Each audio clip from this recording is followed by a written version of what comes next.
Red Lanterns number 8, written by Peter Milligan, art by Andre Guinaldo and Jorge Jimenez.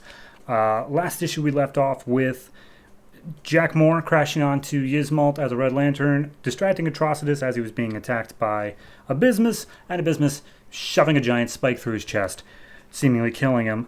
This issue picks up 2 hours ago with Abysmus just lurching his way across the planet, and he's like, alright, well, I'm gonna do it. I'm really gonna do it now. And as he struggles to make his way to wherever he's going, he yanks out one of his own ribs and says, I'm gonna shove this thing in there and I'm gonna pollute it, and that's gonna kill them all. And we see that it is the Red Lantern battery, like the central battery, that he's gonna shove his rib in, and apparently that's gonna mess everything up. So yeah. Cut to now, and it's just a fight between... It's literally where we left off. Jack Moore is being attacked by all the Abysmusi, whatever they were called, and Atrocitus is down on the ground, just like out for the count. And Atrocitus sees Jack, and he's like, I'm gonna kill you. And Jack like manages to focus. He's able to talk, and he's like, if you attack me, I'm gonna fight you. And sure, you'll probably win, but I'm gonna do some damage. Are you sure you want that?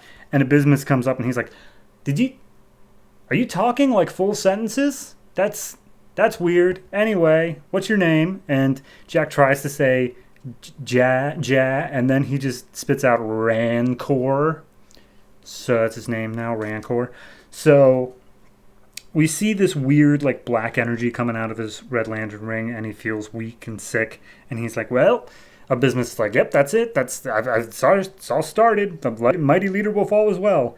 And Abysmus starts making his escape with a bunch of his other guys.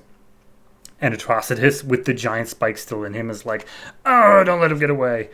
I'm gonna take him, and I'm gonna tear his heart out, and I'm gonna feed it to my cat. And Jack's like, wow, that guy's really angry. So he pulls the spike out of Atrocitus' back, and he's able to talk. And Atrocitus is like, dude, that's weird. You're able to talk? That's okay, cool. You must be new here. But as he's pulling out the spike, a bunch of the other Red Lanterns arrive, and he's like, oh, of course, Atrocitus has been attacked. This must be one of the treacherous Red Lanterns that split off and went with Bleeze. And they think that that's who Rancor is, so it's like, uh-oh, misunderstanding. But Atrocitus just gets up, yanks out his spike, and says, wait, he didn't do it. And then falls back down again because he's like, oh, okay, where's my healing factor? I should be better now. And as they're all just sitting around talking for a second, one of the Red Lanterns collapses with that same sort of black energy coming out of the ring. And we see it spread over their body, and then they just drop dead and like wither away. And Atrocitus comes to the conclusion of like, okay, yeah, we're being attacked, everyone. So... As far as I could tell, Zilius, who's one of the Red Lanterns who showed up, accuses it of like Jack being the one who did it, and Jack just knees him in the balls, like it just looks like that, and then punches him in the face. And he's like, "Oh, it wasn't me," and I'm getting more angry every second.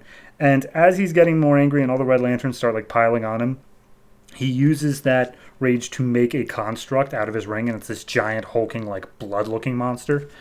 Cut to Bleeze in space, and she's heard news of a new lantern, a human lantern, crashing on Yzmalt, and they're like, oh, so Earth is involved in the Red Lantern stuff? Okay, cool. So, hey, Scalix, go to Earth and find out whoever caused, like, such rage for a human to be able to join us, and then we shall get vengeance for them, or whatever it is the Red Lanterns do.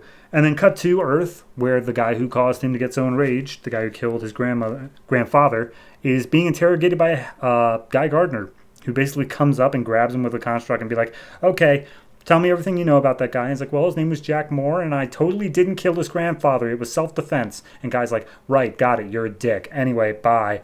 And Guy's like, wait, hold on, what if he comes back? And he's like, bye. And so he just flies away.